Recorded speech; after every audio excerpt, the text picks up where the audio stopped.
What's up, everybody? Hope everyone is having a great afternoon so far. This evening, I got a very special guest, a future Miami Hurricane, Michael McLaughlin, part of the class of 2021. Michael, how are you doing this afternoon, man? I'm doing great. How about you? Doing well, man. Thank you so much for coming on the show. We greatly appreciate your time and efforts for you to come on, man. So thank you so much, Michael. And Michael, man, first question: how did you fall in love with the game of football? I've been playing football for as long as I can remember. I think second grade was the first year I started playing. So it's always been a big thing.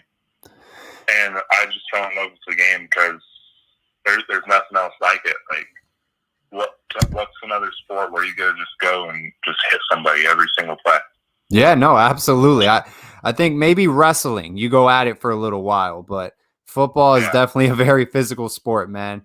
Hey, Michael, at what age did you find out, like, hey, like I actually can take this sport into a career potentially? I mean, I'm very, very gifted in this sport. I think I've always been kind of talented at it, just kind of given my size and my frame. But at the same time, I never thought that I would be getting the exposure of being recruited at such a high level that I was and being the place that I am now. So that's also still taking a little bit of getting used to.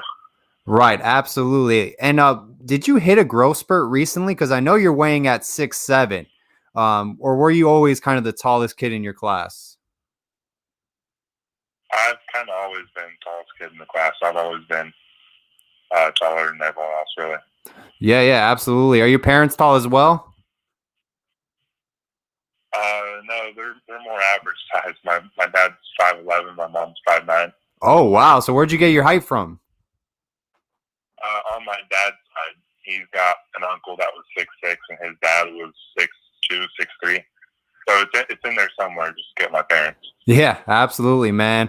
And Michael, what do you like to do outside of football? What kind of hobbies do you have besides, just playing football? Since we moved to South Florida, I like to spend a lot of time at the beach. I just find it relaxing, just kind of go hang out there for a while.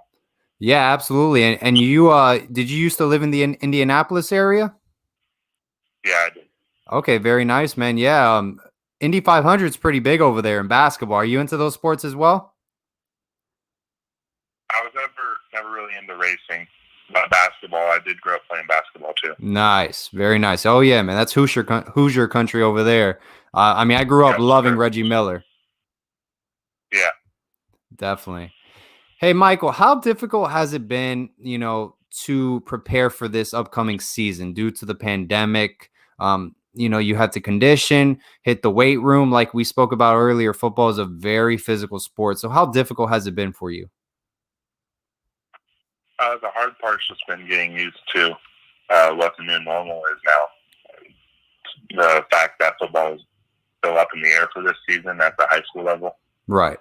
But in terms of preparation and like lifting and stuff like that, it's actually been kind of a blessing in disguise. I've been able to spend much more time in the weight room, much more time eating when I need to eat. And so that's given me the ability to put on lots of muscle. I'm up about 40 pounds now. I'm sitting right between 285 and 290. Okay, So nice. in terms of football development, it's been a blessing in disguise. Awesome, man. Yeah, definitely. And do you want to, how much weight do you want to gain going into the college level? My goal is to sit right between 290 and 300 up until I get to Miami. And then once I'm there, that's up to them. I'm not really sure what their plans are for my weight exactly, but I'm 315, 320-ish range Nice. at some point. That's awesome, Michael.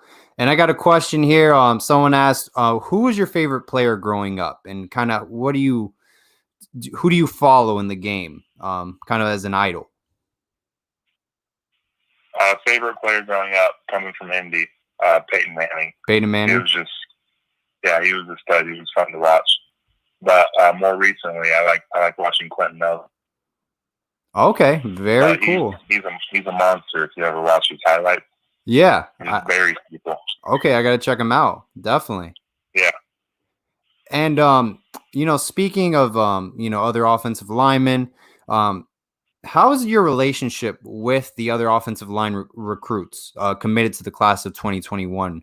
Like Ryan Rodriguez, Seymour. Are you guys very a tight group?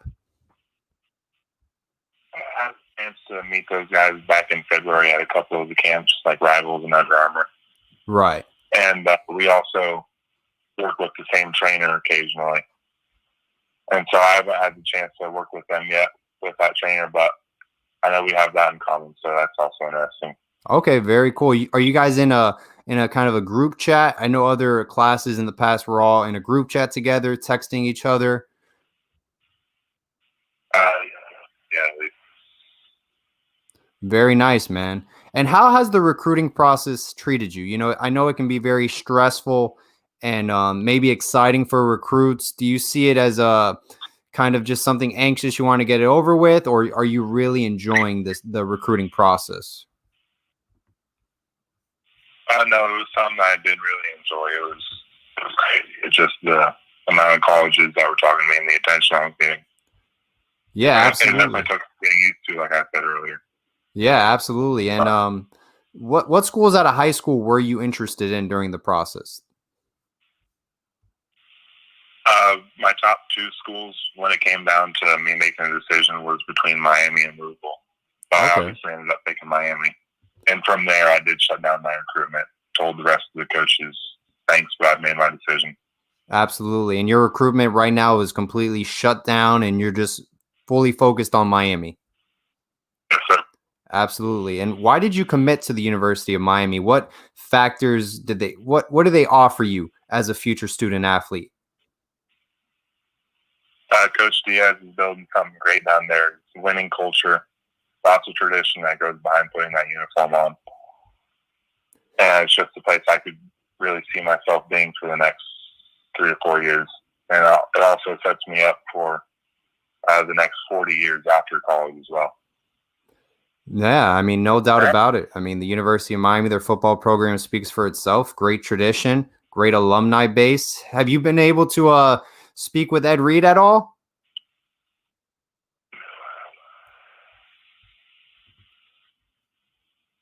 And I think when I committed, he was still. That's right when he was right when he was still in the hiring process. Okay, yeah. So he wasn't on staff yet.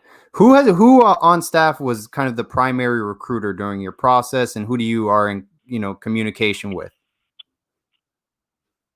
Coach Barry was the one who originally offered me. Okay. But then when things transitioned over to Coach Justice, he started recruiting me pretty heavily as well.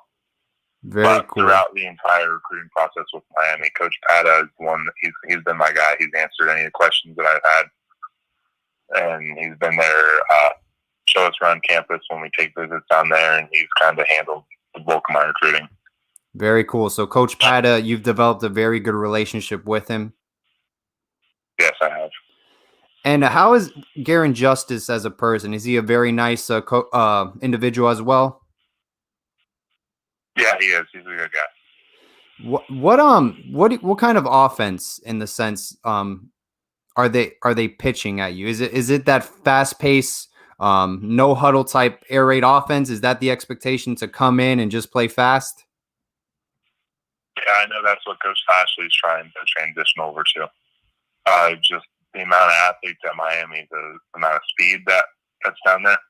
There's no reason to not be playing fast and just not have to think so much and just play at your own speed. Absolutely. No, I completely agree. I mean, South Florida football, it's all about speed. As you know, you went to Stoneman Douglas. Have you been in contact with Corey Gaynor at all? I believe he went there as well. Yeah, he did. I've worked out with him and his cousin, Gage Gaynor, a few times. Gage played guard for us last year. Okay, very cool. So that's how I was introduced to Corey. Nice. And you guys work out together in the off season, alumni of Stoneman Douglas. That's awesome, man. I think that's great. And now potentially, future teammates in the future. Hey, Michael, during this recruiting process, what coaches would you say you've really built great relationships with on the staff? Back to the other question. Coach Pata, he's the one. I know I can ask him any question that he's answered, and he'll find the answer for me. And Coach Justice too. I've been in contact with him pretty regularly. Absolutely. And where do you see yourself playing at the next level? What position? I've been recruited as a tackle, and I think that's probably where I see myself playing as well. Just Okay. because of the frame that I have and my speed and footwork that allows me to keep up with the next level DNs. Very cool. Michael, did you always play high school football in Stoneman Douglas, or did you start off in the state of Indiana? My freshman and sophomore year, I played back in Indiana, and then the summer of my junior year is when I moved to Florida. Nice. What were some differences between the style of high school play in Indiana compared to the South Florida area? Main thing was just the speed of the game. The athletes that are down here in South Florida, it's just a whole nother level. Yeah. Is it night and day, or do you think some top schools in the state of Indiana can compete with some of the top schools in South Florida? No, I think it's a night and day difference. Night and day, yeah. So how tough was it for you to adjust to the speed of the game? I was fine. I didn't really have any struggles with adjusting, but it was just something that was interesting because I know both sides of it now. Yeah, you've seen both sides, yeah. And Michael, how are you doing weight wise in the strength and conditioning side of football? I mean, what are you benching? What are you squatting? That's my weight. I'm sitting at right about 285, 290 right now. 285, 290? Nice. Recently, I haven't hit a 1 rep max on any of my lifts, but just this week, I hit 305 by 2 on bench. Okay, very nice. I had a max day back in June. I was at 385. Very nice, man. And what are kind of your goals in the weight room moving forward? I mean, I'm sure in Coach Feely's strength and conditioning program, you must be ecstatic about. I mean, I feel like you can just double that. Yeah, no, for sure. Coach Feely, he knows what he's doing. He's great at what he does, and he refers to me as his slab of clay just because how he's going to be able to just weight he can put on me and the strength I'm going to be able to put on. Oh yeah, absolutely. And how is Manny Diaz as a human being? I heard he's a very cool, relaxed guy and someone you can just have casual conversations with, and he can hear you out. Yeah, he's definitely a player's coach. He's there for his guys. Awesome, man. Yeah, no, he definitely seems like a really genuine guy. Michael, do you have any advice at all for recruits going through the recruiting process that may be listening right now? Main thing is just to stay humble and keep working when no one else is watching. Love that. No, love that advice, man. That is 110% true. Always stay humble, take the high road, and always work hard because there's always someone working harder than you out there. You know, that is definitely very valid, Michael. And have you set any personal goals of what you want to accomplish while your time at the University of Miami moving forward? National championship. No, shouldn't set goals over. Sorry, I'm tripping up on my words. National championship is the goal, though. But they've done a great job of keeping a lock on South Florida with the way they've been recruiting lately, and with the winning culture that Coach Diaz is building. I think shouldn't expect anything less than a national championship. National title or bust, man. I love it. Absolutely. And you're right. They are locking down South Florida and the winning culture at Miami. We're going to get the ball rolling with the class of 2021, man. Michael, great stuff. Last question. What's the expectation for this upcoming season? I know there's a lot of the pandemics going on. There may or may not be a season, but what is your season expectations at Stoneman Douglas? It's all kind of up in the air right now. I'm not sure if there's going to be a fall season or if they start things up in the spring. But I know my guys over here, Douglas, we've stayed ready. We're ready for whenever we get the go ahead to start. Absolutely, Michael. Hey, it was a pleasure getting to know you. Thank you so much for coming on, man. And you got a bright future ahead of you, Michael. Best of luck moving forward, man. Thank you. I appreciate you having me. Anytime, Michael. Have a great rest of your day, sir. Stay safe. All righty.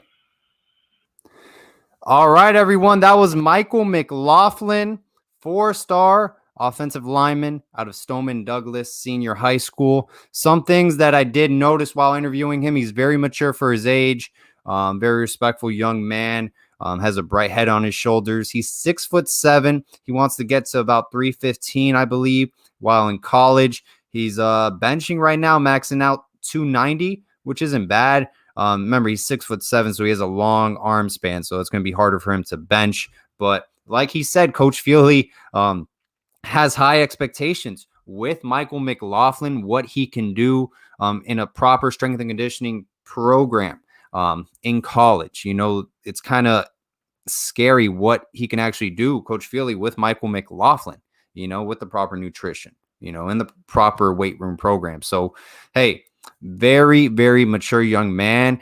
And like I said, man, it seems like this recruiting class, they are going after mature, young adults who want to make a difference at the next level. We saw Jaden Hood yesterday, very soft-spoken, very good football player as well, mature individual. We saw Michael McLaughlin today, very mature and well-spoken individual. And he did shut down his recruitment. He said it was either between Miami or Louisville, and he has shut it down. And he has respectfully said to other coaches he no longer wants to hear from other programs. He is a lock Miami Hurricane. Remember, guys, in the past, we get decommitments left and right, but he is not jumping ship.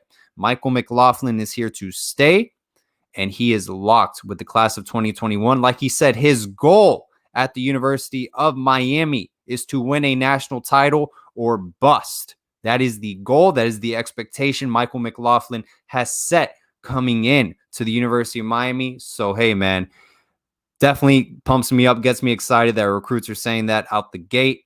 And I love, you know, speaking with recruits, very punctual. He said he'll call me at 6 p.m., was very transparent communication. So, hey, definitely was very cool to interview him. And tomorrow we got a couple good guests as well that will be coming on. One was a former member of the 2001 Miami Hurricanes, and the other one is a Miami Hurricanes recruit as well, part of the class of 2022. I will be announcing those names tomorrow morning for the lineup.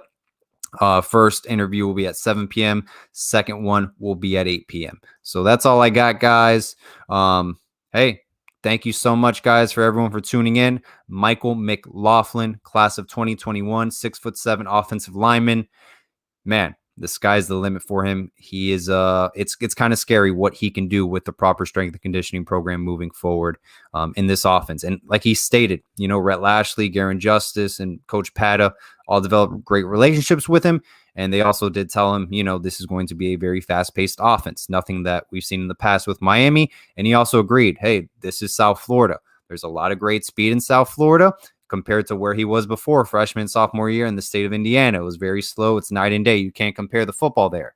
Okay. So, you know, the talent level in South Florida is on a whole nother level. I don't think I had to tell you. I don't think Michael McLaughlin had to tell you. Okay. Some of the best football arguably is in this region of South Florida. So, you know, that was very cool to hear that from him coming from another state and just literally blatantly telling the truth, saying, yeah, best football is in South Florida. And hey, I also like that he mentioned Coach Pat is making a great relationship with him. You know, it's not just the position coaches that make a difference in recruiting. It's the Coach Pattas, the Coach Lockett's, the Coach Van Dykes, Coach Cooney. Those are the guys who make the difference as well, develop that relationship with the players. Then come the coaches such as Garen Justice, the Mike Rumps, the Coach Bandas, the Coach Likens, who maintain that relationship. So every recruiting battle, you know, you never know that relationship that you have with other assistant coaches that are a part of the program that just don't have that big of a title tied to the program. But anyways, guys, Michael McLaughlin interview. If you missed it, this will be recorded, uploaded on YouTube. Thank you, everyone, for joining. And always, guys, all about the you.